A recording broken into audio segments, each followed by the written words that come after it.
What's going on, guys? Hope you guys are having a fantastic day. It's your boy Zay Don't Play, aka Lifestyle to Lavish. Let's go ahead and get into it. Now, this right here is going to be a very important video. This is going to be a video I wish maybe I've done some research on, or some of the stuff I'm going to tell y'all I wish I would have been told before getting my CDL. Okay, this is going to be like we're in a process of, man, you're thinking about it. You're like, should I get my CDL? Should I even not? Should I even go to school?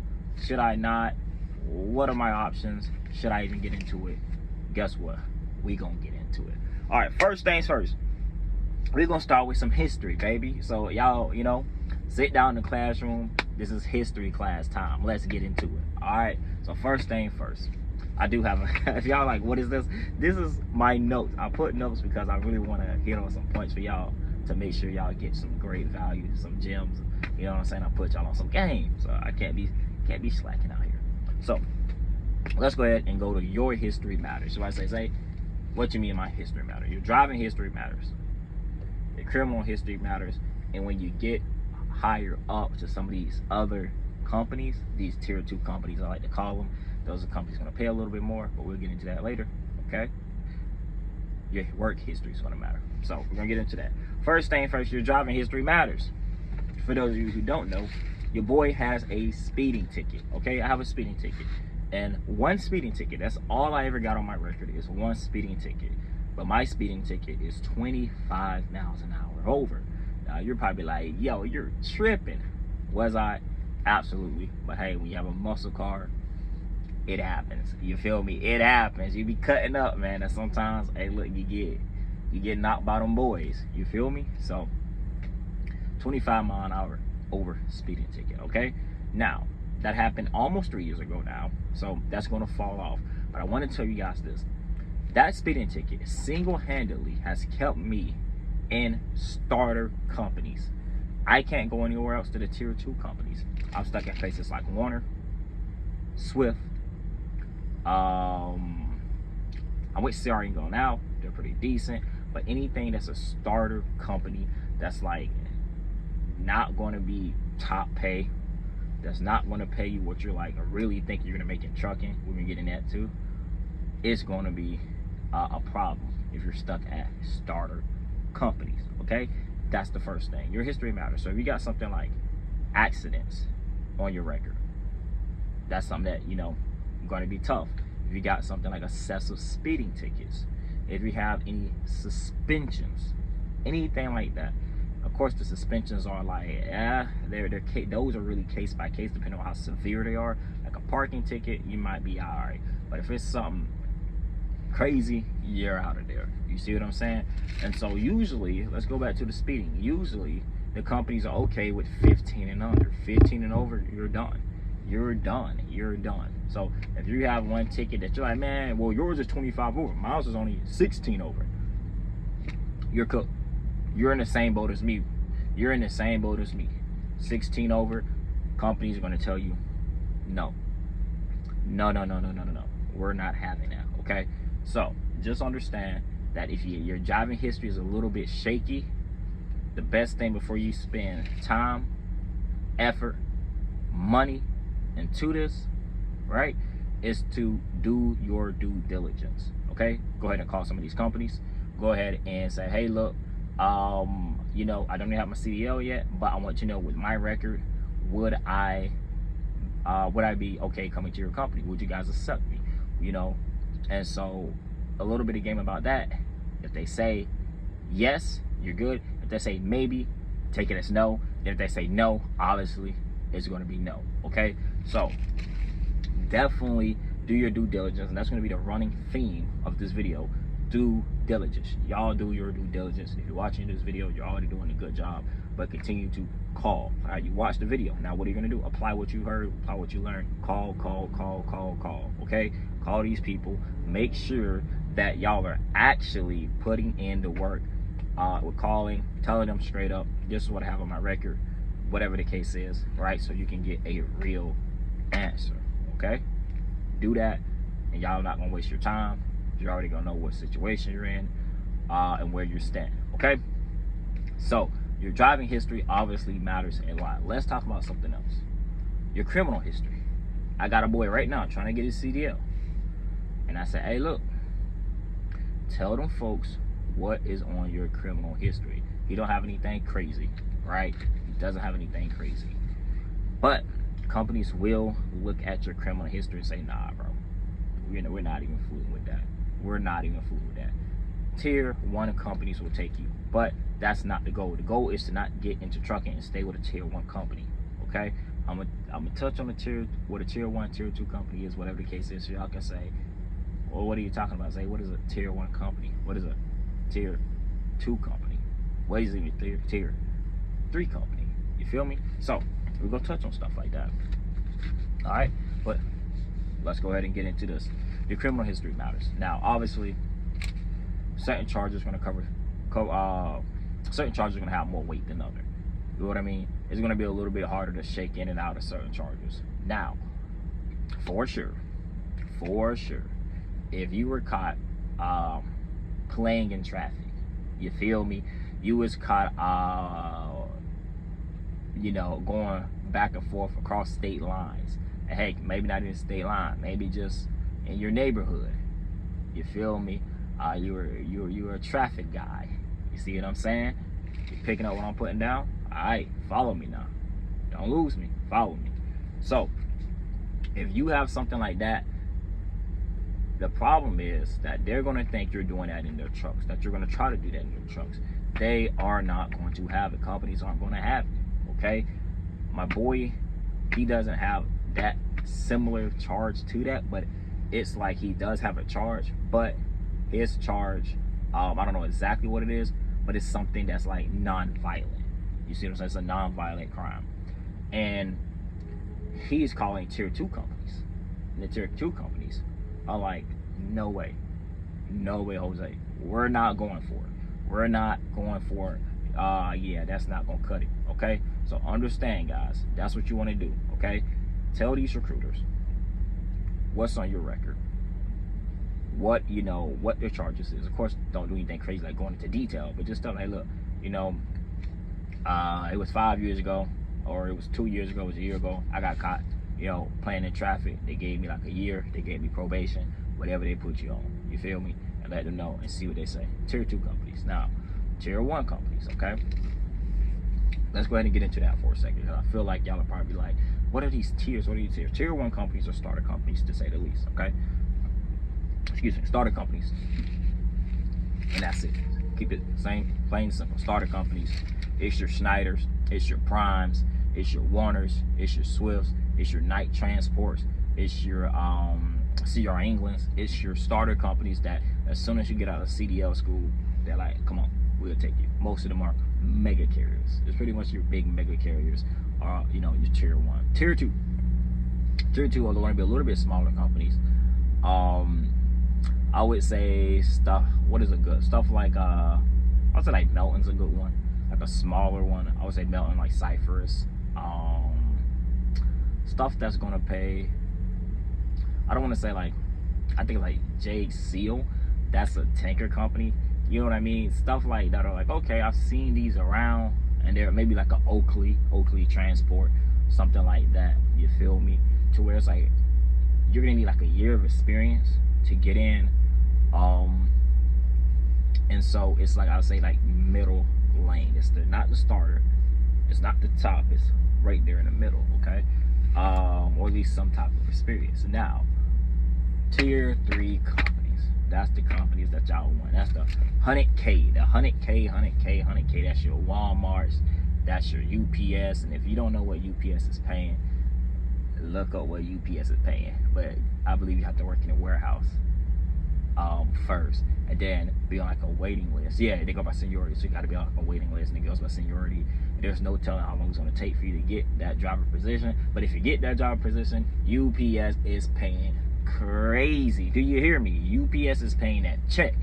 Every time, if you see a UPS driver, when y'all get on the road and you see a UPS driver, that's money walking. That's money trucking. That's big money, okay? UPS is really paying out here, all right? Shout out UPS. but that's your UPSs, your Walmarts, your government contracted carriers. That's like top of the line. That's your what is it, cryogenics tank or whatever. You see what I'm saying? That's your the oil fields and stuff like that. That's going to require 2 years of experience plus this driving record, this, you know, whatever. It's going to require crazy requirements, okay? But you get those, and you probably go to those, you're going to retire in those. I'm not going to lie to you. Those are the companies you're going to go to and probably like, you know what, yeah, I'm going to put some time into these companies, okay? So that's like my personal tier list. Let me know if you agree in the comments or not. Let me know your definition of like what tiers. Maybe like, bro, Walmart isn't a tier 1 company. That's a tier 2 company. That's, or a tier 3 company. That's a tier 1, or that's a tier 2. This company's better than Walmart. This company pays more than UPS. If it is, drop it below. Let me know what company that is, okay? So those companies also are going to have better, like at the higher you go in the tier, they're going to have better home time, better pay, better benefits, everything like that, okay? So that's the benefit of going higher in the tier list. So that's why I have a 3-tier system, okay? So you heard it here first, 3-tier system with the companies, all right? So the next thing is your work history. Let's talk about your work history a little bit. Your work history does matter with some of these companies. They don't want to see you have 5 months here, 1 month there, 2 months there, 3 months here, and 4 months somewhere else. If you have too many jobs in a certain amount of time, they're gonna X you out. Now, a company that I thought was really weird for this is Oakley, because they count your non-CDL driver jobs. I don't know if they're the only company that do that. They might not be the only company that does this. So keep that in mind, that they count jobs that were non-CDL as well against you to eliminate you from hiring you, which is crazy to me. Why does that matter? Your guess is as good as mine, right? It doesn't make sense to me. So Oakley, that's an L for Oakley. Oakley Transport, that's an L, okay? But they do pay. They're tier 2. They do pay though. You feel me? Especially that tanker, that tanker, OTR, it pays. So your work history matters, guys. Just be careful. I know some of you are gonna get in here and you're gonna get with start a company. Maybe you have to go with Swift. Don't, but if you have to, fine. If you go with Swift, maybe it's like you don't want to get 3 months of experience. That I can do something like over here at CR England, or I can go to another company, or I can go to another account that requires more experience. You know, that's understandable, but try not to go to too many companies in a small amount of time. That's going to eliminate you guys from actually going to better companies. They're going to say, you know, your job hopping or your work history is unstable. Okay, so the next thing is that money. We're gonna talk about this. Okay, there's gonna be a very important section. It's gonna be a very important section, because I'm gonna tell you what the other people are not gonna tell you. Long story short, can you come into trucking and make $100,000 a year in 2025? Yes, that's the simple answer. Yes, you can absolutely come into trucking and make $100,000 or more in 2025. Now, the money is out there, okay? The money is out there to be made, okay? Do you have to work for it? Yes, absolutely. But here's the thing, that $100,000, it doesn't come usually within your first year. It don't come within your first year, okay? It don't come within your first year. Usually it's not gonna come within your first year. Heck, it might not even come into within your second year, because the companies that's paying like that usually requires you to have 2 years of experience, okay? I'm gonna tell y'all straight up. Listen, I got a friend, she did trucking, and she has a little bit more of experience than me, and even she wasn't bringing in $1,000 or better after taxes and expenses. After taxes, after the benefits and whatever the case is, she wasn't bringing in $1,000, okay? So I want y'all to know. I want y'all to know that, all right? And she's probably was like maybe at almost 2 years of experience. Yeah, she's probably like a year and a half. So understand what I'm saying is, you can come into this, and if you're starting off, you're not going to be caking like that. If you're having like a warehouse job, you're coming from like warehouse to where you're making $17 an hour. Coming from Walmart where you're making 14, 15, 16. You're coming from Subway. You're coming from McDonald's. You're coming from any retail job, any fast food job, any restaurant job, anything that you're like, that's paying close to minimum wage or $1 or $2 above minimum wage. Yes, you're going to be making more money. You're going to be making more money for sure. But I will say, if you already have like unless you just want to travel and you can take the pay cut, don't come into trucking if you're making $60,000 after taxes. If you're netting $60,000, like you look at your taxes, you're netting $60,000 like after taxes. That's what you're taking home is coming back to you. If you're $60K up after taxes, don't come into trucking, unless like you want to travel or you want to do scenery. Because your first year, you're probably not even gonna hit $60K after taxes. You might hit $60K before taxes. Yes, before, sure. After, absolutely not. Not in your first year. For the most part. Like, what I'm saying is going to be generally true. Excuse me. Sure, there's going to be a guy in the comments, or on Reddit, or on Facebook, or on Instagram, and he's going to say, that's not true. My first year of trucking, I did, $105,000. I was home every weekend, and then I had me a brand new Kentsworth. What he didn't tell you is that was back in 1964. That was back in 1842. That was back in 1772. You feel me? So, you know what I mean? That is not accurate for today's time. And sure, maybe you'll say, oh, that's not true. I got an uncle, cousin, goldfish, uncle's dog, hamsters that, knew a guy who he came fresh out of CDL school, and he's making 100K his first year, and he's home every single night. 100K first year, out he's home every single night, never went OTR, ever. So, you know what we call that guy? We call that, guys, a lie. We call it a lie, okay? That's what you call a liar. That's a liar. You heard it here first. That is a liar, okay? The second thing we call that is an exception to the rule. The exception to the rule does not make a rule, okay? That's an anomaly. We don't want to say, okay, well, out of 1,000 drivers, only one has done that. Is it possible? Absolutely. Is it probable? Absolutely not. Probability versus possibility, okay? So just understand that, all right? So that's important, okay? That's important with the money. So if you guys are coming in here, and also if y'all are like, I have to be home every weekend, that might not cut it. If you're like, I have to be home, y'all can only be out a week or 2 weeks at a time, that's not gonna cut it. You see what I'm saying? You're not gonna make a lot of money at the house. I promise you that. You're gonna have to be on the road 3 weeks at a time, 4 weeks at a time. You're gonna have to be out. You're gonna have to be away from your family. You have to be away from your significant other, right? Your girlfriend, your boyfriend. Listen, I ain't gonna lie to y'all. Hey, look, man, we can make another video on it, but I'm gonna just touch on this and keep it pushing. Y'all gotta, if I lose you, it wasn't meant for you. You see what I'm saying? But if they not with it, and it's the betterment of yourself and them, and they're fighting against that, they ain't the one. And that's all I'm gonna say. I ain't gonna touch on it too much. If you're like, what? Then it wasn't for you. If you're like, nah, I get what you're saying, then we're on the same, you feel me? We're on the same wavelength. All right, that's all I'm gonna say. We're gonna push past that. You gotta rewind it, to hear what I said, understand what I said, do your thing. But the ones that got it, come on, we're gonna keep going. All right? So, that being said, guys, you have to be out to make some money, okay? You have to put in some work to make some money. Now, another thing too is, don't just strictly do drive-in.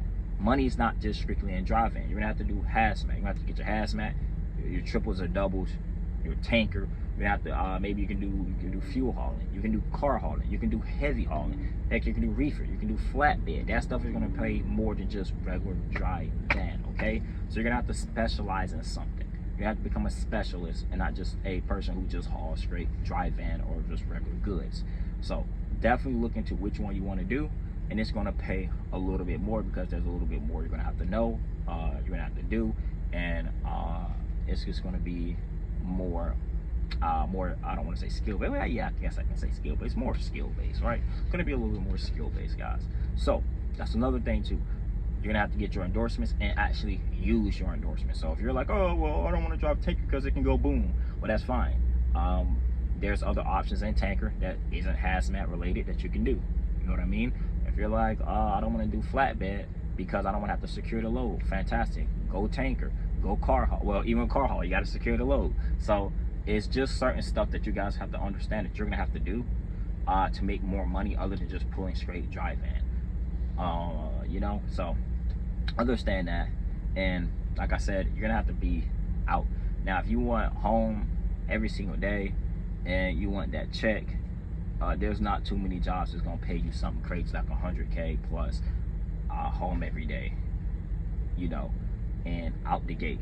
Are they out there? Sure, you're gonna have to do some digging, you're gonna have to do some looking. And the thing is that I want to tell you guys that's crazy, that some people might not even tell y'all, that your area matters. In my area out of Columbia, South Carolina, cooked. It is cooked for jobs, cooked, dog, for tanker.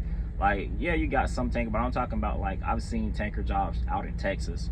I've seen some in Pennsylvania. That's real. Like them, yeah, they want people up there. But there's a reason why they're paying so high. Just understand, guys, if it's paying high, like if it's paying a high amount, there's pretty much a I don't want to say 100% chance. There's a highly likely. It's highly likely that y'all are going to be dealing with some BS. That is going to be like, oh, okay, now I see why you're paying this much. You're going to have to do X, Y, Z, X, Y, Z.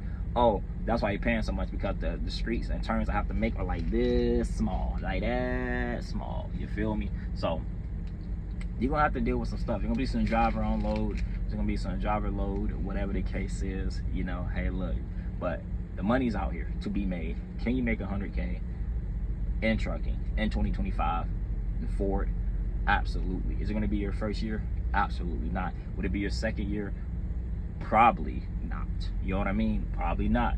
But year 3, 4, sure, you're knocking it out. You keep your record clean, you keep your experience good, you got your work history, everything is cool. You know what I'm saying? Y'all are going to be great. But do your due diligence. Don't take my word for it. Call some of these companies, especially so you can get a realistic thing. Call some of these companies and say, hey, look, here's on my record, here's what's on my record. And if you don't have anything on your record, still call around companies to see what they're offering, to compare them, because you're the A1 driver. You don't have anything on your record. You can go ahead and go to any company, any starter company. Then after that, call the tier 2 companies, especially once you find out what you want to do. If you're like, going to do heavy haul, flatbed, or I want to do car haul, or I want to do tanker, hazmat, so you can kind of have a roadmap of what you need to do. So you know what I mean? You can say, okay, I'm going to go here, go here, go here, and then I'll be there. You feel me? So understand, guys, that your due diligence is going to save you time and money, but most importantly, time. You're not going to be able to get that back. You can get the money you're going to spend for school, but you're not going to be getting the time that you spent. Okay, so do your research, do your due diligence, call these companies, see what they're talking about. Another gem: do not trust recruiters when it comes to money. When it comes to money, don't believe anything they say. Okay, don't believe anything they say. Don't believe anything they say. When it comes to money, don't believe the recruiters. Okay, they're gonna lie. They're gonna lie to you. They're gonna lie to you. They're gonna lie to you. They're gonna lie to you. Okay, don't do that. Okay, don't trust them. Another thing too that I found out that was very interesting is that SAP program. First of all, guys, don't get on the SAP program. Tier 2 jobs, tier 3 jobs, they're not taking SAP applicants. They're not taking SAP applicants. So you're gonna shoot yourself in the foot. Okay, don't do drugs to get on the SAP program. I believe it's confidential which drug you're on, which is a double-edged sword, because some companies will take you if you was just smoking a little gas. They're gonna take you. Okay, they're gonna take you. They'll say, all right, it was just some gas. All right, bro, come on, Bart Molly, come on, Wiz Khalifa, come on, Snoop Dogg, we'll take you. But if they can't determine what it is, because if I'm not mistaken, that SAP is confidential and it doesn't disclose what you were on or what you failed or what you were testing for, it just says you went through the program, you're cool. You don't shot yourself in the foot, because it could be anything. It could be anything. Okay, understand that.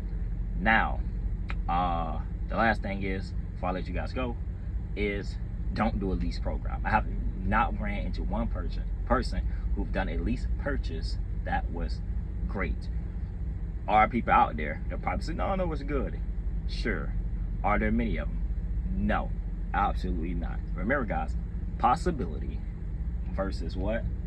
Probability. I'm glad you're listening. Okay, possibility versus probability. Okay, is it possible? Yes. Is it probable? Absolutely not.